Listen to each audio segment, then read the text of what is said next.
Amém. Boa noite, mais uma vez. Como o Tiago falou, nós estamos, no jejum. Espero que todos estejam participando, que todos estejam acompanhando a devocional que tem no nosso e-book, que a gente disponibilizou todos os dias, porque é um caminhar de crescimento. E o jejum se chama Construindo Bases Fortes, e a série que nós estamos tendo aos cultos de domingo se chama Bases da Vida Cristã. Como nós já falamos, o objetivo é fortalecer a igreja, firmar as estacas em cima do texto de Isaías 54, que o Senhor deu para a pastora no início do ano. Para que haja crescimento e expansão, as estacas têm que estar bem firmadas. Então, nada melhor do que firmar na palavra. A série, ela acontece aos domingos, e na terça-feira a pregação é livre. Mas essa semana a gente inverteu.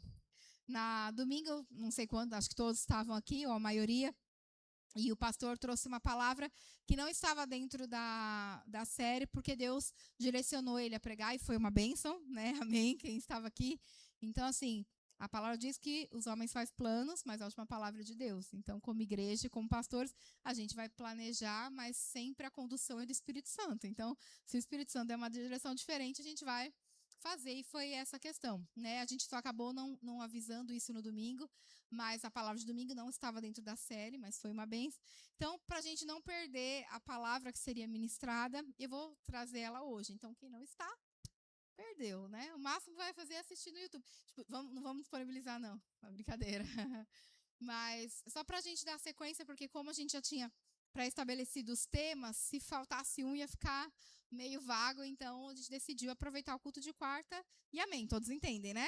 Ninguém vai ficar bravo? Então tá bom. Glória a Deus. Na semana retrasada, na primeiro culto da série, eu estive pregando, e nós falamos sobre a nova vida com Cristo, salvação, justificação e santificação. Todos lembram? Se não lembra, está lá no YouTube, é só assistir.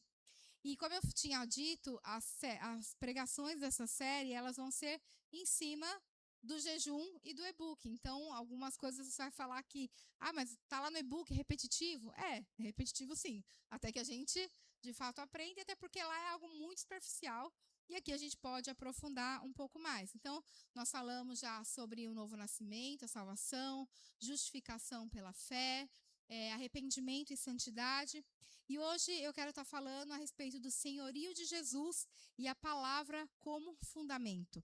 Então, quando nós falamos da vida cristã, infelizmente, muitas pessoas associam somente a sentimentos, a emoções, a experiências espirituais e sobrenaturais. Não que isso não aconteça. Ou a uma decisão pontual de você entregar sua vida a Jesus como seu Senhor e Salvador. Mas Jesus nunca apresentou o discipulado, a vida cristã, somente como uma experiência. Tanto que você vê que o caminhar de Jesus com os discípulos não era movido somente por experiências, mas por ensino e por crescimento, por desafio.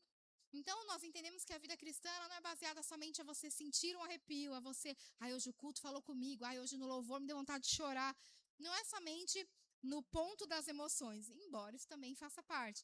Mas a vida cristã, ela tem dois pilares que são claros e que nós vamos falar hoje. A primeira delas é: quem governa a nossa vida? E o segundo delas, sobre qual fundamento nós estamos edificando a nossa vida? Nós estamos falando sobre crescimento espiritual, sobre firmar as estacas, sobre criar raízes e fundamentos. Onde nós estamos fazendo isso? Onde que nós estamos construindo a nossa vida cristã, o nosso relacionamento com Deus? Então, a primeira coisa fala a respeito do senhorio de Jesus. E a segunda coisa fala a respeito do fundamento, que é a palavra. Então, não basta eu nascer de novo, não basta eu ter experiências com Deus, não basta, como eu falei, no dia que eu preguei, você erguer essa mão de falar, eu aceito Jesus, e achar que ali se encerra, Às vezes nós achamos que ali é o final de tudo, Então, nós oramos, às vezes, porque nós estamos algum familiar, algum amigo não é salvo ainda, e a gente ora, passa às vezes anos, e aí um dia você convida e a pessoa finalmente vai à igreja, e no final o pastor faz um apelo, e ela vai e levanta a sua mão, chora e aceita Jesus, fala, ufa, consegui. Mas ali não é o fim, na verdade é só o começo de uma vida, de uma caminhada com Cristo. E a pergunta que fica para nós, a partir da experiência do novo nascimento, é: quem passa a governar a nossa vida? Quem está governando? E sobre qual fundamento nós estamos estabelecendo a nossa vida com Cristo?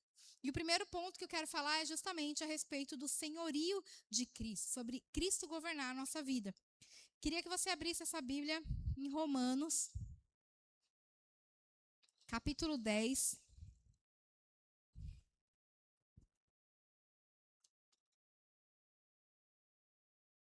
Versículo 9. 9 e 10, né? Romanos, capítulo 10.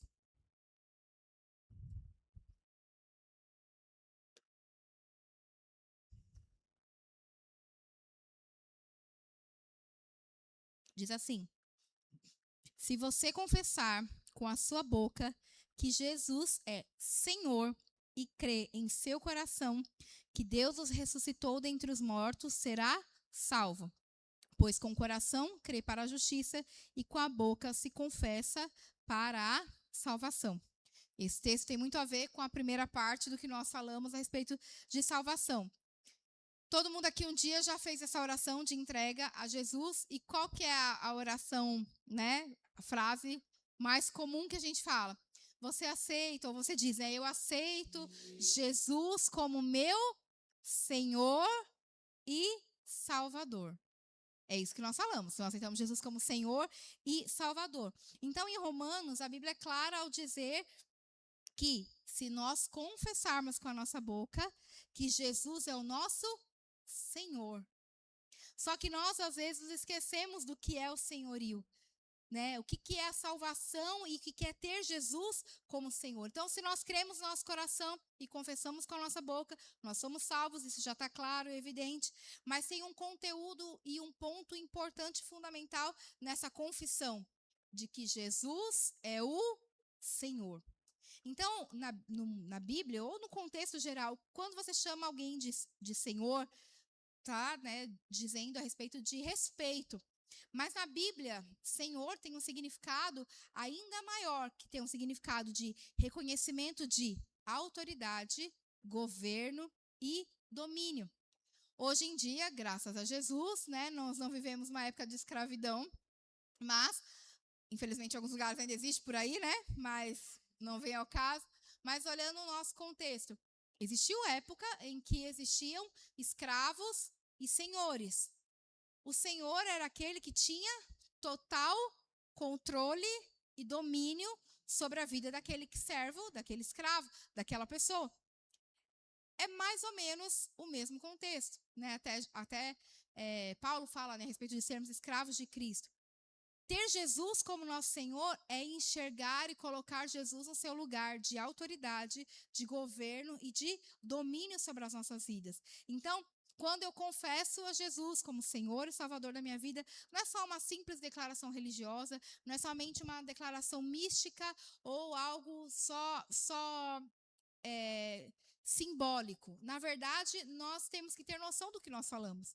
Nós estamos colocando Cristo como Senhor, aquele que governa. Não simplesmente como aquele que nos salvou, mas aquele que passa a nos governar. Um escravo, ele tinha direito de escolha? Um escravo poderia fazer ou não fazer? Não. O escravo fazia aquilo que o seu senhor mandava. E não é o ponto que eu estou dizendo de, então agora eu não sirvo mais para nada, não posso mais mandar na minha própria vida. Isso é um ponto que a gente vai falar mais para frente.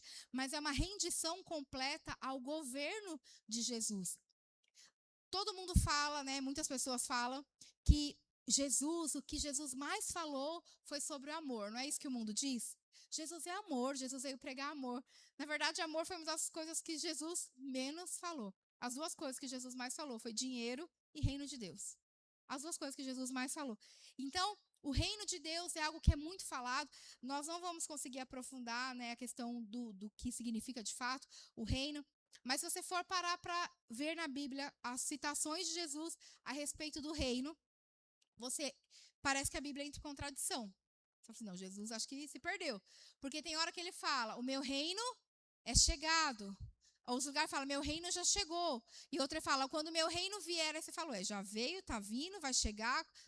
Na verdade, o que é o reino de Deus? O reino de Deus não é um lugar. Eu, quando era criança, eu entendia que o reino de Deus era o céu, é um lugar, o reino. Na verdade, reino é um tipo de governo, é um tipo de domínio. Então, quando Jesus fala que o reino é chegado, ele estava falando sobre ele mesmo. Ele não estava iniciando seu ministério, mas ele fala que o reino já estava chegando, mas ele viria em sua plenitude no futuro, que é o que nós vamos ver. Mas hoje nós já podemos viver debaixo do reino de Deus. Então, quando nós confessamos Jesus como Senhor e Salvador da nossa vida, né, nós não falamos que nós passamos a ser embaixadores do reino de Deus? Então, nós não pertencemos a esse mundo, nós pertencemos ao reino celestial. E nós estamos aqui como representantes desse reino.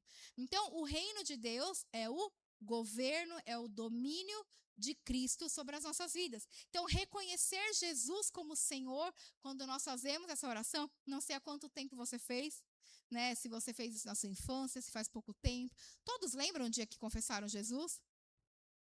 Todos? Eu não. Você acredita? Às vezes foi nesse dia que alguém... Eu não lembro. Sabe por quê? Não, eu aceitei Jesus, tá, gente? Mas é que eu cresci na igreja, né? Então, desde pequenininha, na sala das crianças, sempre ouvindo a palavra. E eu sei que diversos momentos ali foi feito uma oração. Eu sei que eu fiz isso, mas eu não consigo me lembrar assim, nossa, tal dia. Eu acho que isso na vida adulta é um pouco mais marcante, né? No sentido de saber o dia. Mas eu entreguei minha vida a Jesus, tá? Então, todos nós sabemos quando é esse dia. Só que aquela oração, eu não sei em que contexto você fez essa oração. Às vezes muitas pessoas fazem essa oração de entrega a Jesus no momento de dor, de aflição. Então, entregar a vida a Jesus é uma esperança de que vai melhorar. É uma esperança de que eu vou ter algo diferente. Eu acredito que poucos, de fato, entendem o que estão falando. Tanto que tem um pastor, o pastor Lucinho, uma vez eu vi ele falando algo. Não sei se faz sentido ou não, aí cada um tira suas próprias conclusões. Ele fala, às vezes a gente fica mediando muito para fazer as pessoas aceitarem Jesus. Não, ela tem que entender o momento dela. Ele fala, não, eu faço todo mundo orar. Dali para frente, é ele Deus. Ele fala, eu faço apelo e faço, todo mundo repete comigo. Porque nós temos uma visão mística de que aquele momento é o que faz tudo. E de fato faz, porque está confessando Jesus como Senhor e Salvador. Só que nós não podemos enxergar como fim, aquilo é o começo. Será que todas as pessoas, no momento em que entregaram sua vida a Jesus e falaram que aceitavam Jesus como Senhor e Salvador, aceitavam realmente o Jesus Senhor ou estavam pensando somente no Jesus Salvador? Eu acredito que, na maioria, estava pensando somente no Jesus Salvador. Então, confessar Jesus como Senhor não é só uma declaração religiosa, mas é uma rendição ao governo de Deus. O que nós estamos declarando quando eu falo Senhor, Jesus é o meu Senhor? Eu estou dizendo que a minha vida não pertence mais a mim. Eu estou dizendo que as minhas decisões já não são mais minhas, não são autônomas. Eu estou dizendo que o meu futuro já não é mais meu, mas está nas mãos do Senhor. Eu me entrego ao governo, ao domínio e ao reino de Deus.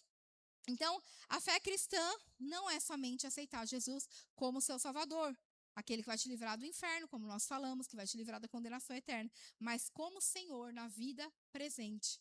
O Jesus Salvador é aquele que nos salva para a eternidade. E o Jesus Senhor é aquele que nos salva para dominar, não no sentido ruim, tá, na palavra, mas governar e direcionar a nossa vida hoje. Então, Senhor e Salvador não se separam. Só que muitas vezes nós queremos o benefício da salvação, mas não queremos o governo de Cristo. Eu quero que Jesus me salve, mas eu não quero ter que mudar os meus hábitos por causa dele. Eu quero que Jesus me salve e me livre da condenação eterna, mas eu vou ter que deixar de fazer isso, aquilo, frequentar aquele lugar, falar com tais pessoas, ouvir tais tipos de música, ter tais tipos de palavreado. Nós não aceitamos muitas vezes o governo de Cristo sobre nós. Então eu quero a salvação, eu quero ser salvo, mas eu não quero que ele governe, eu quero continuar decidindo por mim mesmo. Eu quero o perdão do Senhor, eu quero o perdão do Salvador que morreu na cruz para mim, mas eu não quero a direção dele. Eu quero que ele me salve, eu quero que ele me limpe, eu quero que ele me perdoe, eu quero que ele me cure, mas eu não quero que ele me direcione, eu não quero que ele fale aquilo que eu tenho que fazer. Muitos desejam o céu, mas não querem se submeter à autoridade de Jesus. Só que Jesus confronta exatamente isso. Se você for abrir em Lucas, capítulo 6,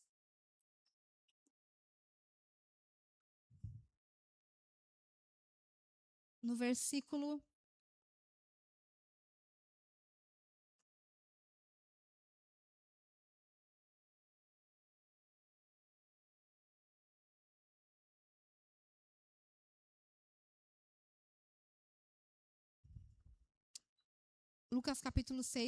46. Eu não vou ler o texto inteiro, mas só o primeiro versículo 46. Jesus está, confrontando ali em sua pregação, e ele diz: por que vocês me chamam Senhor, Senhor, e não fazem o que eu digo? Aqui você vê o lado de Jesus nada bonzinho, né? Tem gente que acha que Jesus era um ursinho carinhoso, né? Que só falava o amor. Jesus, ele fala, ele questiona: por que vocês me chamam Senhor, Senhor, e não fazem o que eu digo? E essa pergunta que Jesus fez ali é a mesma pergunta que ele faz para nós hoje. Porque nós chamamos Jesus de Senhor frequentemente. Nós, nas nossas orações, Senhor Deus, abençoe. Eu não sei, mas acho que a maioria das pessoas começa a oração com Senhor, né? A gente usa muita palavra Senhor na oração. Senhor, abençoe meu dia. Senhor isso, Senhor aquilo, Senhor aquilo. E o que Jesus está dizendo? Por que vocês me chamam de Senhor, se vocês não fazem o que eu digo, se vocês não fazem aquilo que eu oriento? Então, Jesus, ele deixa muito claro que o senhorio de Cristo não é apenas verbal, é prático. Não é somente eu ouvir ou eu dizer que eu acredito se eu não pratico. Ainda no versículo 47 ele fala, que depois ele vai seguir com o texto: eu mostrarei com quem se compara aquele que vem a mim, ouve as minhas palavras e a pratica. Jesus está muito mais interessado no que nós fazemos para ele do que aquilo que nós dizemos. Eu tenho uma opinião que pode ser polêmica para algumas pessoas, né? Como dizem, é um tópico sensível. E eu entendo a opinião de todo mundo e eu acho que cada um tem direito à sua. Mas tem muitas pessoas que não gostam de louvores que falam, que tratam, referem-se a Jesus ou a Deus como você. Muitas pessoas, e eu acho que o que o teu coração mandar, você faz. Tem gente que troca a palavra por Senhor, tem gente que troca, ou simplesmente não canta, ou não coloca no louvor. Eu acredito assim, muito mais vale a intenção do teu coração do que a palavra que você está usando. Porque muitos usam palavras rebuscadas para orar, muitos não cantam você numa canção porque é desrespeitoso ao Senhor, mas na vida não pratica o que a Bíblia ensina. Não é uma pessoa que ama, não é uma pessoa que perdoa. Você acha que Jesus está muito mais preocupado em você chamar ele de você ou de você praticar aquilo que a Bíblia ensina? Como eu falei, isso não é uma regra, minha palavra não é final. Eu acho que isso tem gente que não sente a vontade e amém, não cante, desde que seja algo do teu coração. Mas eu acho que às vezes a gente se preocupa com coisas a qual Jesus não está preocupado. É lógico que é tudo parte de um coração realmente entregue. É a mesma coisa como pastores, né? Tem gente que não chama a gente de pastor. E para nós não faz diferença nenhuma, desde que haja um respeito e uma honra pela autoridade. Porque às vezes tem pessoas que chamam com tantos termos de respeito, mas na prática não honram. Te chama de pastor na frente, mas fala mal de você por trás. E talvez tem aquele, que nem eu brinco, o Igor, ele me chama de tia Nívia. Ele não me chama de pastora. Só que eu sei o quanto ele respeita. Então, às vezes a gente está preocupado com coisas que Jesus não está preocupado. Então, nós nos preocupamos tanto em orar, né, bonito, em falar Senhor, né, como Jesus mesmo diz. Mas será que na prática nós estamos deixando ele ser Senhor da nossa vida? De fato, ele está governando a nossa vida? Deus não está preocupado, Jesus não está preocupado com admiradores, com um fã-clube. Jesus não está preocupado, ele está preocupado em ter discípulos. E discípulo é aquele que pratica o que ouve. Então, o que Jesus diz é: por que vocês me chamam Senhor, Senhor e não fazem o que eu digo? E Jesus ainda mais para frente vai dizer: lá naquele dia, muitos eu direi, Senhor, em teu nome eu expulsei demônios, em teu nome eu fiz isso, em teu nome eu fiz aquilo. E o que Jesus vai falar? Aparta de mim que eu não te conheço. Então, muitas vezes nós Com a nossa boca declaramos que Jesus é o nosso Senhor, mas com a nossa vida nós não confirmamos isso. Então, reconhecer o senhorio de Jesus sobre as nossas vidas é permitir que Ele governe as nossas decisões, os nossos relacionamentos, os nossos valores, as nossas prioridades, as nossas emoções. E é muito difícil. É muito difícil nós submetermos todas as coisas ao governo de Deus. Às vezes, nós estamos tão acostumados a fazer as coisas no automático que nós nem paramos para ouvir aquilo que Deus quer. É lógico que, como cristãos, nós temos o livre-arbítrio. Nós não somos obrigados a nada.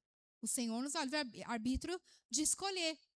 Mas se eu sei, eu pelo menos acredito dessa forma, se a palavra é tão clara ao dizer que o Senhor, são versículos que eu gosto muito, Deus tem bons planos para nós. A Bíblia fala que a vontade de Deus ela é boa, perfeita e agradável.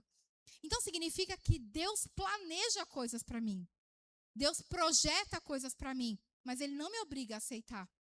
Agora, se eu tenho na minha frente a opção de escolher o que eu planejei e o que Deus planejou, a balança é bem desproporcional, né? Porque por mais que eu deseje sempre o melhor, que eu sempre queira a melhor opção, por melhor que seja, nunca vai se comparar à vontade de Deus. Então, você estar disposto a sacrificar muitas vezes os seus sonhos, sacrificar as suas vontades para se submeter à vontade daquele que você chama Senhor. Antigamente um louvor cantava, né, e falava, abro mão dos meus planos. Será que a gente de fato tem essa ousadia de abrir mão daquilo que a gente planeja, daquilo que a gente sonha, para obedecer uma direção de Deus? Será que a gente está mesmo disposto a ter Jesus como Senhor? Porque ter Jesus como Salvador é lindo, é confortável, é gostoso, porque nos mostra o quanto nós somos amados, que nós somos livres da condenação do inferno. Agora, ter a face de Jesus como Senhor exige de nós obediência, exige de nós sacrifício, exige de nós abrir mão de muitas coisas. Será que nós somos dispostos a ter o Jesus como Senhor ou ter Jesus apenas como Salvador das nossas vidas? Então, ter Jesus como Senhor, o senhorio de Cristo, é quando Jesus deixa de ser só uma parte da nossa vida e passa a ser o centro da nossa vida. Né? Muito se fala sobre prioridades, né? Eu lembro que antigamente, né, falava-se mais sobre isso. E eles falavam, não, em primeiro lugar é Deus, aí depois é minha família, aí depois é meu trabalho, aí depois, aí fala, não, é família, é igreja, sempre ficava aquele negócio, meu Deus, qual que é a ordem de prioridade? Mas uma vez eu ouvi algo que fez todo sentido para mim. Na verdade, não se trata de uma lista de hierarquia de prioridade. Na verdade, se trata de Jesus ser o centro e todas as coisas orbitarem ao redor. Se Jesus é o centro, você vai saber que em alguns momentos a sua família vai estar na frente, em alguns momentos seu ministério vai estar em cada situação, você vai saber escolher. Desde que Cristo seja o centro, desde que Ele seja consultado para suas escolhas. Desde que Ele seja consultado naquilo que você vai fazer e ter Jesus como Senhor. A vida do cristão, tendo Jesus como Senhor, é uma vida que não é mais nossa. Quando nós entendemos que nós não vivemos para nós mesmos, mas para Cristo, aí de fato nós começamos a entender o Evangelho. Abra em Gálatas capítulo 2.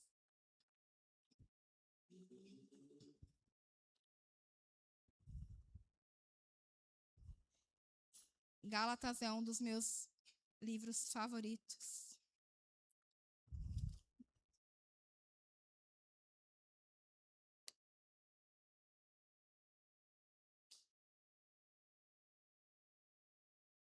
Se você não leu Gálatas ainda, leia. Eu já li algumas vezes. Gálatas capítulo 2, versículo 20.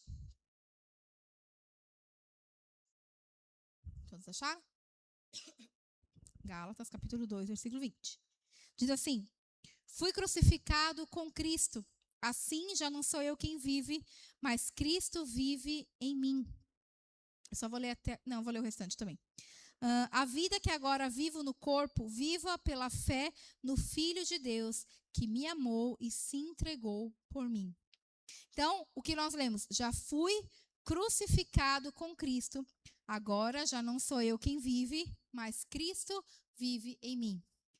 Não sei quantos já ouviram a expressão quando a gente brinca, né? Eu vou descer da cruz, né? Alguém já ouviu essa expressão? Quando você fala descer da cruz, assim, que você está pedindo licença para fazer alguma coisa que não deveria, né?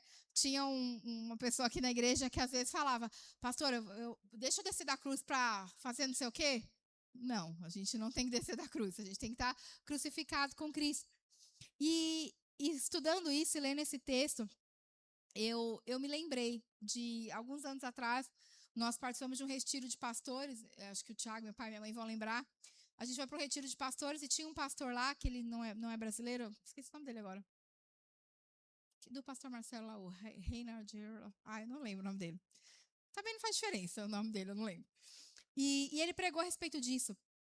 E ele falou uma coisa, né, a respeito de justiça própria, né?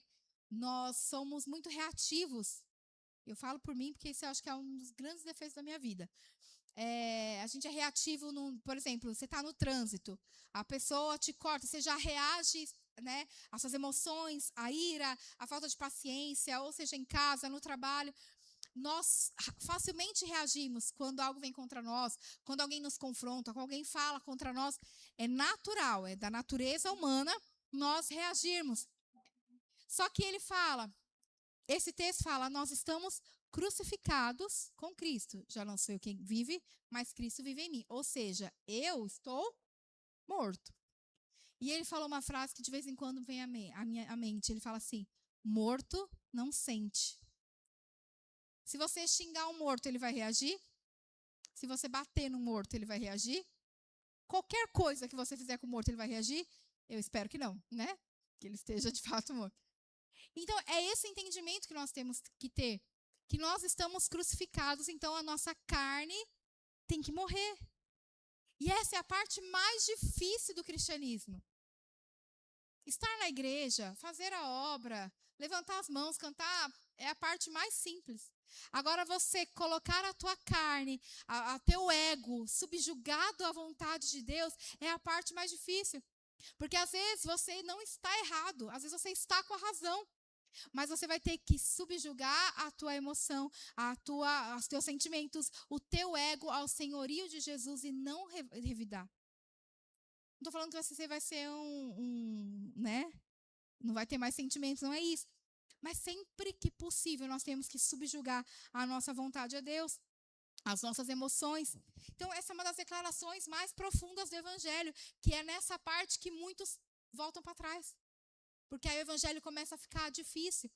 Para muitas pessoas, o evangelho é um caminho fácil que vai te levar a conquistar coisas. Infelizmente, cada vez mais tem pessoas usando o evangelho para ganhar dinheiro. Agora não é mais como pastor, né? Agora são pessoas que são influenciadoras na internet e que mostram seu lifestyle cristão, seu dia a dia cristão. Amém. Cada um, né, vai prestar conta com Deus. Mas tem muita gente que está começando a usar a palavra de Deus como uma escada para crescer, uma escada para subir. E não é isso o que a Bíblia fala. Pelo contrário, é você matar a sua carne. A Bíblia fala ainda em Gálatas, né, que é uma guerra entre carne e espírito. Então a nossa carne quer revidar, a nossa carne quer mostrar que está certa, a nossa carne quer mostrar que o outro está errado. A gente é muito rápido em revidar, em se fechar, em criar mágoas no nosso coração. Mas aí quando nós temos Jesus como Senhor, nós vamos colocar todos esses sentimentos sobre o domínio de Jesus. Não é que nós não vamos mais ter sentimentos, mas é pegar isso que nós temos, essa natureza carnal, né, que busca a justiça própria, o nosso ego, e submeter à vontade do Senhor.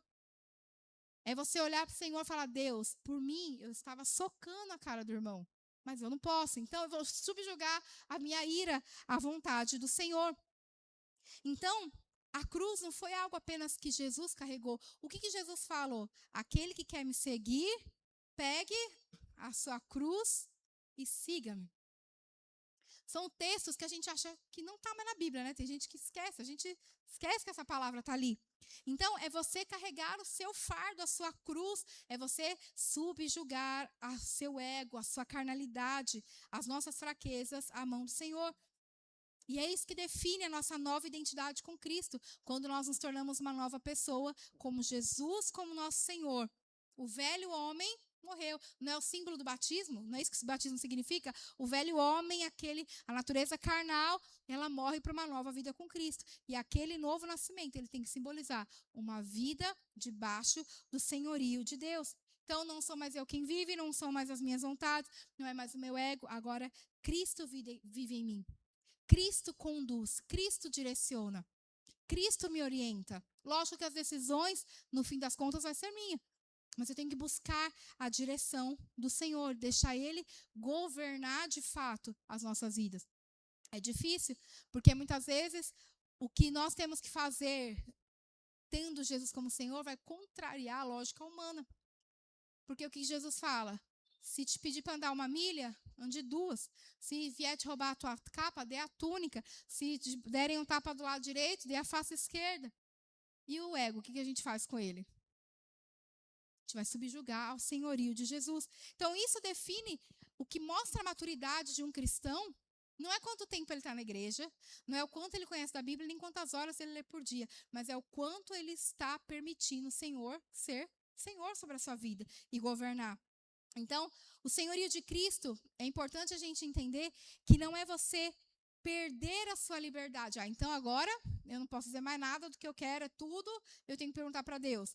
Na verdade, não é uma perda de liberdade, mas é nós nos libertarmos de nós mesmos, do nosso próprio ego.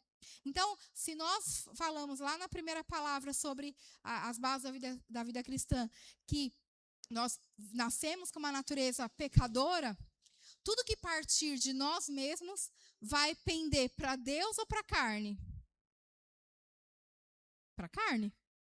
Então, por que eu vou deixar o meu eu dominar, se sempre vai me levar para aquilo que é contrário à vontade de Deus? Então, o senhorio de Deus é quando eu deixo Jesus governar a minha vida. E aí você pode perguntar, tá, mas e na prática? Como que eu faço isso? Porque fácil, te garanto que não é. Mas o que eu te digo é que não é na força humana e ninguém tem por si só uma capacidade natural para isso. É simples, Jesus governa e não é dolorido. Não dói. Dói muitas vezes, você tem que abrir mão do seu ego, das suas vontades, né? E aquela história, né? Melhor ser feliz ou ter razão? Todo mundo já ouviu essa história, né? Mas como que nós podemos, de fato, ter Jesus como Senhor da nossa vida? Isso não é obra da nossa natureza, porque por nós mesmos nós não temos condições, nós iremos falhar com certeza. Isso vem do Espírito Santo. É o Espírito Santo que nos capacita. Se você for ver, ainda em Gálatas, né, quando a Bíblia fala dos frutos do Espírito, um dos frutos do Espírito é o domínio próprio. E o domínio próprio é quando você permite que Jesus seja o Senhor da tua vida, governando as suas atitudes, suas decisões, suas emoções. Então, tudo parte do Senhor. Em Filipenses, se quiser abrir, se não, capítulo 2,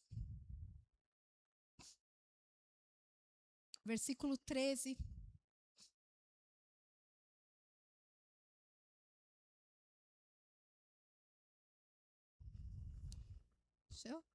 Filipenses capítulo 2, versículo 13.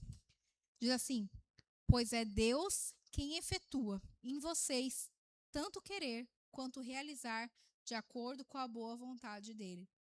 Se você for ler primeiro o versículo 12, ainda diz assim: assim, meus amados, como sempre vocês obedeceram, não apenas na minha presença, porém muito mais agora na minha ausência, ponham em ação a salvação de vocês com temor e tremor. Aí ele fala: pois é Deus quem efetua em vocês tanto querer quanto realizar de acordo com a boa vontade dele. Então, a salvação não é somente um ato de ser livre da condenação do inferno, mas que Jesus fala, colocar a salvação em prática, em ação. A obediência à vontade do Senhor é colocar a nossa salvação em prática. Então, o Espírito Santo, ele não apenas nos chama à obediência. A palavra não apenas nos chama à obediência e fala, se vira, o problema é teu, tem que obedecer e ponto final. Não, é Ele mesmo que vai nos capacitar a obedecer. É Ele mesmo que vai nos ensinar a administrar as nossas emoções, os nossos sentimentos, a domar as nossas vontades. Então, é Ele que nos capacita a obedecer. Então, é o Espírito Santo que transforma o nosso coração. É o Espírito Santo que vai ajustando os nossos desejos, que vai alinhando a nossa vontade à vontade do Senhor. É Ele que vai nos ensinando a vencer as tentações. É Ele que vai nos moldando dia após dia. A palavra do Senhor diz que é o Espírito Santo que convence do pecado, da justiça e do juízo. Então, é o papel do Espírito Santo nos convencer daquilo que nós precisamos mudar. Então, toda transformação que acontece dentro de nós, ela acontece através do Espírito Santo. Sim, quanto mais cheio, mais fácil. É justamente isso. Quanto mais eu me encho do Espírito Santo, mais os frutos do Espírito vão ser colocados em prática, vão florescer na nossa vida. Então, por isso, o senhorio de Cristo, ele não pode ser encarado como um peso, porque ele não é. Ele não deve ser um peso. Embora falar isso parece que contraria tudo que acabamos de falar, mas, na verdade, quando eu tenho Jesus como meu Senhor e Salvador, tudo que eu fizer em obediência e subjugar meus sentimentos, minhas emoções ao Senhor, não vai ser um peso. Na verdade, vai ser um privilégio, um sentimento de entender que Jesus está no controle, porque isso vem de uma transformação interior. Então, precisamos entender que a salvação não termina, o novo nascimento não termina no processo de salvação, mas se inicia uma vida onde Cristo deve governar as nossas vidas. E partindo para o segundo ponto, nós falamos sobre o senhorio de Jesus, agora nós vamos falar a respeito da palavra como fundamento. Então, como cristão, como discípulo de Jesus, o Senhor, Jesus Cristo é o Senhor da minha vida, é aquele que governa o reino de Deus a qual nós vivemos, mas onde nós estamos estabelecendo e construindo a nossa vida cristã? Tem que ser na palavra. Então, agora que nós sabemos quem governa a nossa vida, todos somos governados por Cristo, amém? Ixi, eita, que susto. Amém.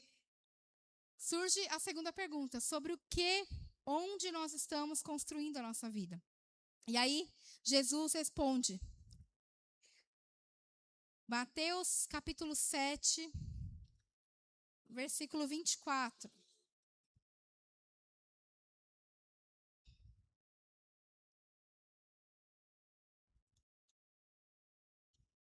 Mateus capítulo 7, versículo 24.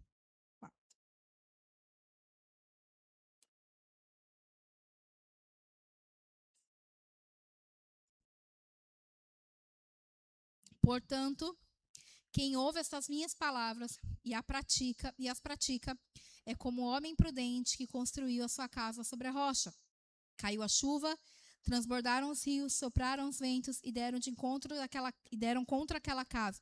E ela não caiu, porque tinha seus alicerces na rocha. Mas quem ouve as minhas palavras e não a pratica é como o insensato que construiu a casa sobre areia. Caiu a chuva, transbordaram os rios, sopraram os ventos e deram contra aquela casa, e ela caiu. E grande foi a sua queda. Todo mundo conhece esse texto? Então, o que Jesus está dizendo? Não basta nós ouvirmos a palavra. Nós temos que ouvir e praticar. Então, a nossa estabilidade espiritual e emocional não depende de nós mesmos, mas depende de estarmos firmados na palavra. E para quem estava, algumas das irmãs que estavam no encontro de mulheres, tem tudo a ver com a palavra que eu trouxe, que eu ministrei no encontro. Se você é homem, pode assistir depois também, tá no YouTube. Não foi nada direcionado só para mulheres, tá? A palavra. As duas, na verdade, né? Tá no grupo da igreja, então recomendo assistir. Então, o lugar onde nós temos que estabelecer e nos firmar espiritualmente é na palavra do Senhor. Jesus é muito claro. Aquele que ouve e pratica, coloca em prática a palavra do Senhor, ele vai ser como aquele homem prudente que construiu a sua casa sobre a rocha. E o que eu comentei no sábado e comento hoje de novo é, o texto fala a mesma coisa sobre as duas. Caiu a chuva, transbordaram o rio e sopraram os ventos. A tempestade para as duas foi a mesma. O que fez uma ficar de pé e outra cair? O alicerce sobre a qual ela estava estabelecida.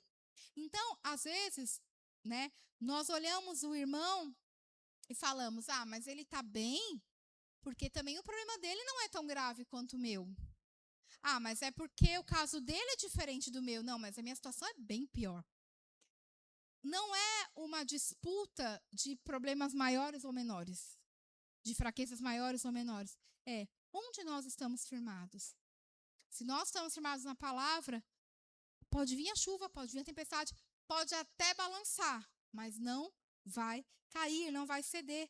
Então nós precisamos entender que a nossa estabilidade emocional e espiritual, ela depende de estarmos firmados na palavra.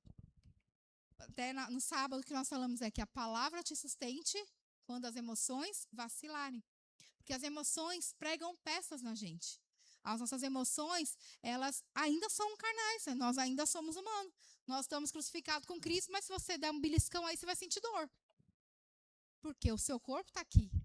A tua alma, a tua carne ainda sente as coisas que estão acontecendo aqui. Então, as nossas emoções, muitas vezes, elas vão tentar nos trair. Elas vão tentar nos derrubar. Porque nós vivemos um mundo em que nós lidamos com situações, com pessoas que vão nos ferir, que vão nos magoar, que vão nos entristecer. Situações que vão nos machucar, palavras que nós vamos ouvir que vão nos ferir. Agora, nós vamos ser derrubados por essas coisas se nós não estivermos firmados na coisa certa. Então, nós podemos inicialmente sentir o abalo da tempestade, mas nós temos que nos voltar para o lugar que deve ser o alicerce, que é a palavra do Senhor. A palavra é o fundamento da vida cristã. É a palavra de Deus. Então, a palavra define o que é a verdade de Cristo, o que a palavra nos diz, e é ela que sustenta o nosso crescimento. Então, como igreja, é muito importante que nós sejamos fundamentados na palavra para que possamos crescer de uma forma saudável. Então, a Bíblia não é só um livro devocional, não é só uma caixinha de promessas que se abre quando você precisa de um texto para afagar a tua alma, as tuas emoções. Na hora que está com problema, você abre lá e fala, Senhor, fala comigo. Não é isso. Mas ela é a autoridade que vai moldar a nossa fé. É aqui que estão os princípios, as verdades, aquilo que o Senhor espera de nós. Eu não vou abrir na Bíblia, vou só ler o texto. Em 2 Timóteo, capítulo 3, versículo 16 e 17, diz: toda escritura é inspirada por Deus e útil para o ensino, para a repreensão e para a correção e para a instrução na justiça, para que o homem de Deus seja apto e plenamente preparado para toda boa obra. Então, a palavra de Deus, primeiro ponto, é nós entendermos que ela é sim a palavra de Deus, ela é inspirada, foi escrita por homens, mas inspirada por Deus. E a Bíblia fala que ela é útil para a repreensão, para a correção, para a instrução, para a direção. E é a Bíblia que nos torna aptos para a obra que o Senhor colocou para nós. Então, se o desafio que está diante de nós é muito difícil, né, aquilo que o Senhor tem para nós em qualquer área da nossa vida que seja, onde nós vamos nos capacitar para estar aptos? Na palavra, em todas as áreas da nossa vida, não só a vida espiritual. Casamento, família, saúde, finanças, trabalho, tudo está aqui. Eu não sei quantos conhecem aquele youtuber que chama Primo Pobre. Eu gosto muito dele. Ele é cristão e ele ensina sobre finanças na internet. E ele, né, eu vi um podcast com ele uma vez e ele fala: todos os princípios que eu usei, né, financeiramente para me desenvolver e ensinar outros, está na Bíblia. Todos os princípios que os gurus ensinam aí, tudo parte de princípios bíblicos. Generosidade, boas obras, tudo está dentro da palavra. Então, a Bíblia é o que nos capacita para todas as áreas da nossa vida. E mais importante, ela revela quem Deus é, revela quem nós somos em Cristo, nova criatura, como nós já falamos. A palavra nos corrige, nos confronta, e ela vai formando e moldando o nosso caráter. Então, uma fé sem fundamento bíblico se torna frágil. O que os meninos estavam comentando no começo, né? A teologia sem a fé. Não existe. A teologia, a palavra sem a fé, ela é frágil, porque ela se torna somente conceitos que qualquer um pode levar para onde entender. Então, quando nós entendemos a palavra com fundamento, nossas emoções não vão ser mais baseadas naquilo que nós sentimos somente, mas naquilo que a palavra nos diz. A nossa fé, ela tem que estar firmada na palavra. E é importante lembrar que a palavra, e o espírito devem caminhar juntos. Um não anula o outro. Então, às vezes existe dentro do meio cristão uma falsa divisão, né? Uns valorizam mais a palavra, exclusivamente a palavra, e outros valorizam as experiências espirituais. Falando mais claramente, não estou falando quem está certo ou quem está errado, mas nós temos a teologia reformada, né, os nossos irmãos reformados, presbiterianos e outros, que é a palavra e a palavra. E muitos são cessacionistas, ou seja, não acreditam na continuidade dos dons, da manifestação do Espírito Santo. Era na Bíblia e só lá ficou. Então, muitas vezes, alguns cristãos que estão nesse tipo de teologia, de mentalidade, eles olham para outra ponta que acreditam nos dons, nas manifestações, e enxergam como uma forma de, eles não são crentes suficiente, eles não estudam a palavra, não conhecem. E do outro lado, nós temos, às vezes, os pentecostais e neopentecostais que se focam somente nas experiências. O culto é uma sessão de experiência espiritual, de rodar, de cair, né? Todo mundo sabe como que é. E aí você tem dois extremos, um que anula as experiências espirituais e valoriza exclusivamente a palavra, e do outro lado nós temos às vezes pessoas que valorizam demais as experiências, mas pouco conhecem da palavra. Tem algumas igrejas, não vou citar nomes, mas tem que proíbe ou não incentiva, digamos assim, os membros a lerem a Bíblia. Eles só podem saber o que o que é falado dentro da igreja, porque senão a pessoa vai ter interpretações que podem não ser boas. Eu já vi, né, de algumas igrejas isso. Na verdade, nós não temos que estar nem numa ponta e nem em outra. Em nenhum momento a palavra deve ir contra o Espírito, ou o Espírito contra a palavra é uma coisa única, que se complementam. Nesse meio do caminho existe o que nós chamamos de teologia carismática, que é o que nós como igreja nos identificamos. Talvez a gente nunca tenha falado isso, mas é onde nós valorizamos a palavra, mas nós não anulamos os dons espirituais. Então, uma coisa ela não tem que se opor à outra. A Bíblia nunca vai deixar de ter o seu papel fundamental e de importância, mas ela não se opõe ao Espírito. Ao contrário, se complementam, porque se eu só ler a palavra sem a orientação do Espírito, é uma letra vazia. Agora, se eu tenho somente experiências emocionais sobrenaturais sem palavra, é uma fé frágil. Então, as duas coisas têm que se complementar. A palavra define qual é a verdade e o Espírito Santo traz vida a essa verdade. Então, eu leio a palavra, né, a letra, mas quem vai trazer luz é o Espírito. Quem vai iluminar as Escrituras é o Espírito Santo. Quem vai nos ensinar e nos revelar o que nós estamos lendo é o Espírito Santo. É o Espírito Santo que vai gerar dons, que vai transformar o nosso coração e conduzir a nossa vida, mas sempre debaixo daquilo que a palavra nos diz. Então, nós temos que estar sempre alinhados entre palavra e Espírito. Nós, como igreja, Kairos, nós não estamos em nenhum dos extremos, em que anulamos o Espírito ou que anulamos a palavra. Nós entendemos as duas coisas como fundamentais e que se complementam. Em nenhum momento elas se anulam. Então, uma igreja verdadeiramente saudável, uma igreja que é enraizada na palavra, mas cheia do Espírito Santo. É uma igreja que valoriza a palavra, que estuda a palavra, que incentiva a leitura da palavra, mas que também ora buscando o enchimento do Espírito Santo. Para que ter um dos dois, um só, se eu posso ter os dois? Concordo? Então, nós podemos e devemos ter as duas coisas. Então, concluindo, o novo nascimento que nós falamos lá há 2 semanas, nos dá vida. A justificação nos dá uma posição diante de Deus, né? Nós somos declarados justos. O arrependimento e a santidade nos alinham ao caminho do Senhor. Mas as duas perguntas que permanecem hoje para nós é: quem governa a nossa vida e sobre qual fundamento nós estamos construindo a nossa vida cristã? Então, quando Jesus é o nosso Senhor e a palavra é o fundamento, nós vivemos uma vida cristã estável, madura, frutífera, crescente. E é isso que nós desejamos como igreja, ter uma igreja de cristãos e de discípulos que valorizam a palavra, que estão fundamentados na palavra e que tem Jesus como seu Senhor. Então, eu queria te fazer algumas perguntas, né? Pergunte-se a si mesmo, na verdade. Há áreas na sua vida que ainda não estão debaixo do senhorio de Jesus? Porque às vezes nós colocamos certas áreas e certas coisas sobre o domínio de Jesus, mas tem outras que você fala, não, Deus, aqui, nesse ponto, eu continuo decidindo por mim. Outra pergunta para você se fazer, as suas decisões estão fundamentadas na palavra de Deus?